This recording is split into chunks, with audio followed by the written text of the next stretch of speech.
मित्रों, हम सोचते हैं कि हम दुनिया को देख रहे हैं, पर सच यह है कि यह दुनिया वैसी नहीं है जैसी हमें दिख रही है, बल्कि ये दुनिया वैसी है जैसा हमारा मन हमें दिखा रहा है। और इसका कारण होती है माया।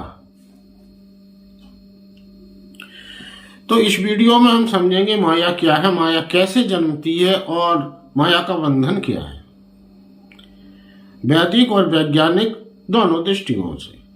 मित्रों, उसके पहले एक बात कहना चाहता हूं कि यहां मैं कोई उपदेश देने नहीं आया हूं, साथ चलने आया हूं। जो भी मैं बोल रहा हूं वो पूर्ण नहीं है, वो तो बस एक यात्रा है। और इस यात्रा में आप सिर्फ दर्शक नहीं है, सहयात्री हो। इसलिए इस वीडियो को सिर्फ देखिए मत, महसूस कीजिए। और जब भीतर कुछ टूटे, कुछ नया अनुभव हो तो कमेंट जरूर कीजिए, क्योंकि ये यात्रा बिना आपके विचारों और सहयोग के, बिना आपके साथ के संभव नहीं है। और यह मैं सच कह रहा हूं कि मैं सिखा नहीं रहा हूं, मैं सीख रहा हूं, महसूस कर रहा हूं। इसलिए कमेंट जरूर कीजिए, अपना अनुभव शेयर कीजिए, क्योंकि कभी कभी एक अनुभव पूरे समुदाय की चेतना बदल देता है। चलिए, तो माया को महसूस करने के लिए, माया को समझने के लिए शुरू से शुरू करते हैं। यानी वहीं चलते हैं जहां सब कुछ था लेकिन कुछ भी नहीं था। वहां सिर्फ एक सत्ता थी, निराकार, निर्विकार और शांत चेतना। आधुनिक विज्ञान इसी को यूनिफाइड फील्ड कहता है और वेदांत इसे ब्रह्म या परब्रह्म कहता है। और इस यूनिफाइड फील्ड का स्वभाव था पूर्ण शांति और पूर्ण स्थिरता। लेकिन उसी मौन में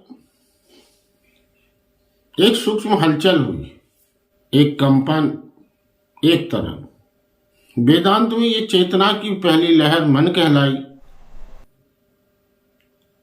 और साइंस में इसको वेव फंक्शन बोला गया। तो यहां तक तो स्पष्ट हो गया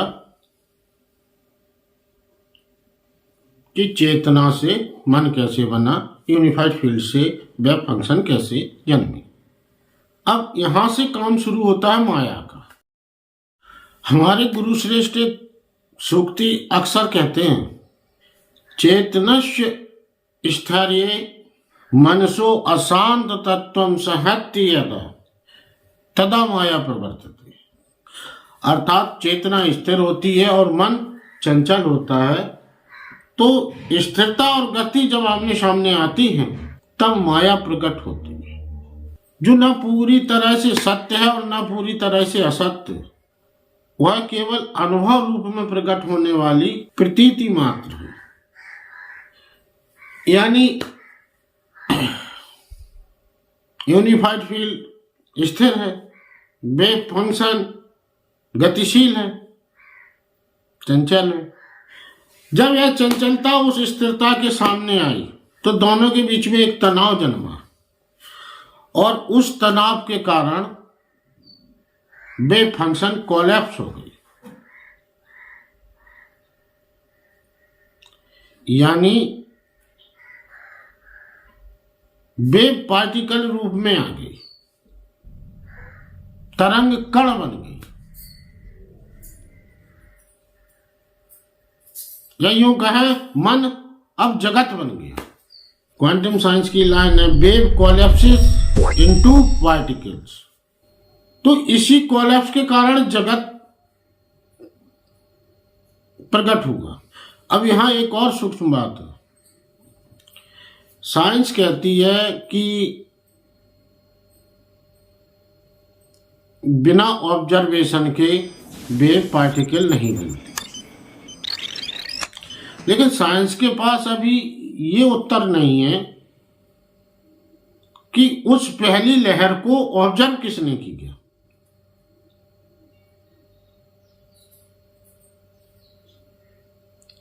यूनिफाइड तो शांत है, निराकार है, उकार है, कोई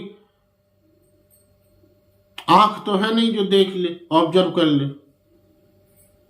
और उस वक्त हैं दो ही अवस्थाएं, एक तो यूनिफाइड फील्ड है और एक वेव फंक्शन है। तो यहाँ यह प्रश्न तो रहता है कि ऑब्जर्व सिर्फ किसी के देखने से होगा या वेव फंक्शन की गति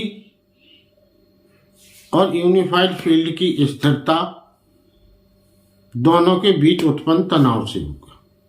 अब इसमें सामंजस्य यूं बैठता है कि ऑब्जर्वेशन एक प्रक्रिया हो सकती है, लेकिन उसका मूल कारण स्थिरता ही है। जो यूनिफाइड फील्ड की स्थिरता है वो मूल कारण है। इसके बाद उसके प्रभाव और प्रक्रिया को ऑब्जर्वेशन कहा जा सकता है। और इस पूरी प्रक्रिया को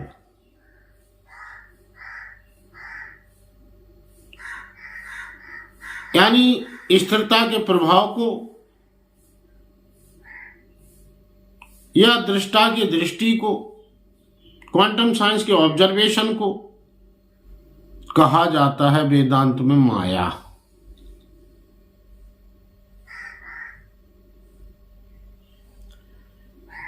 यानी माया वो प्रक्रिया है जो मन को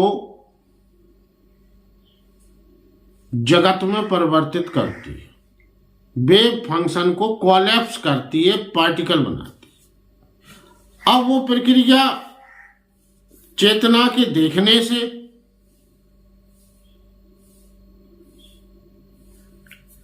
या स्थिरता के मूल कारण से उत्पन्न होती है। इसलिए माया हमेशा ब्रह्म की बोली जाती है। ब्रह्म ने माया से कहा, ब्रह्म ने माया को आज्ञा दी, ऐसे वाक्य वेदों में मिलते हैं।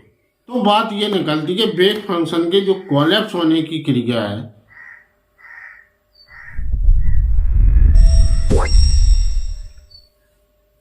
वही माया है और जिसके कारण जगत बनता है, यानी जो पार्टिकल बन रहे हैं। यानी माया ऑब्जर्वर की वो शक्ति है, चाहे वो दृष्टि हो या स्थिरता का कारण। लेकिन चेतना की वह शक्ति है जो मन को जगत में बदल देती है। यानी माया से ही ब्रह्म, पर ब्रह्म, एक वहां बहुश्याम, एक से अनेक हो रहा है। अब माया करती क्या है? तो योग वशिष्ठ में एक श्लोक आता है, यथा स्वप्ने तथा जागृत दृश्यम माया मनोमयम नास्ति सत्यम जगत सर्वम केवल मन एव ही। स्वप्न की तरह जो जागृत अवस्था में हमें संसार दिखाई देता है वो माया ही दिखाती है, क्योंकि ये संपूर्ण जगत भी स्वप्न की तरह सत्य नहीं है, ये मन ही है,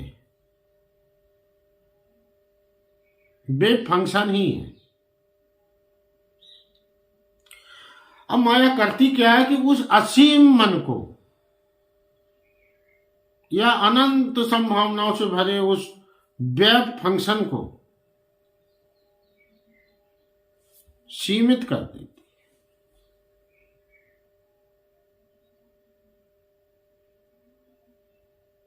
उसको सीमित कर देती है। तो माया का काम है असीमित को सीमित करना। असीमित सीमित तभी होगा जब उसमें बाउंड्री आएगी। बाउंड्री लगा रही है माया। यही सीमित करने की प्रक्रिया में जो सीमा बनती है, जिसके पार जगत नहीं निकल सकता, हम नहीं निकल सकते, आप नहीं निकल सकते साधारण अवस्था में, तो वही माया का बंधन है। वही माया का बंधन है कि आप अनंत, असीमित, अनंत से सीमित और एक सीमा के अंदर हो गए।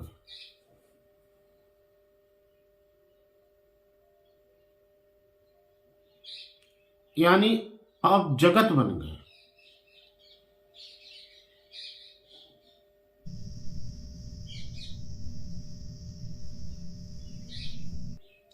अब आपने यात्रा कितनी की, यूनिफाइड फील्ड से वेव फंक्शन में आए और वेव फंक्शन से जगत बना, कण बना, दुनिया बनी, हम बने, आप बने।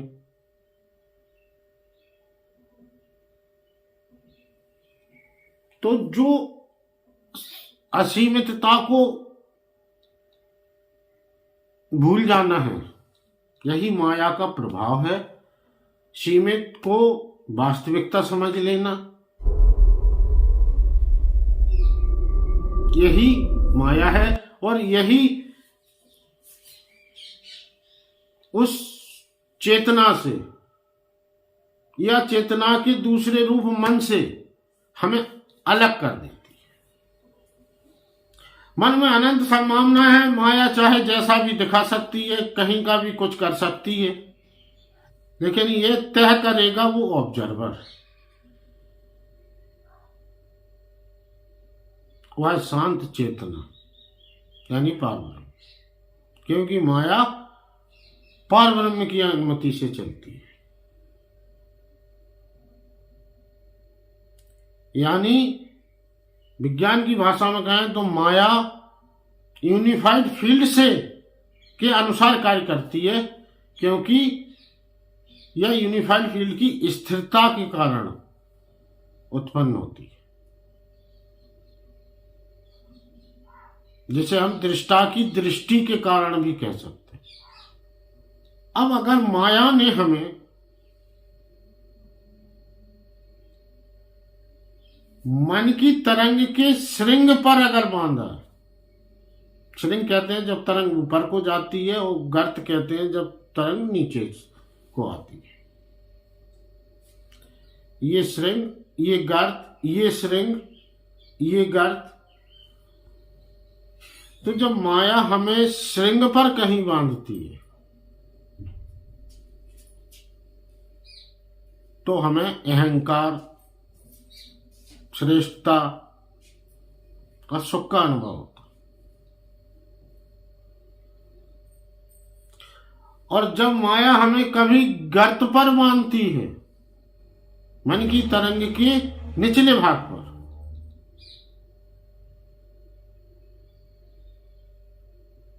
तो उस वक्त भय,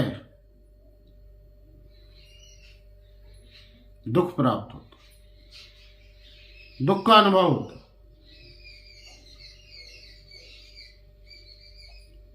लेकिन ये दोनों स्थितियां हैं माया की, और इसलिए वेदांत कहते हैं कि दृष्टा बनो, दृश्य नहीं।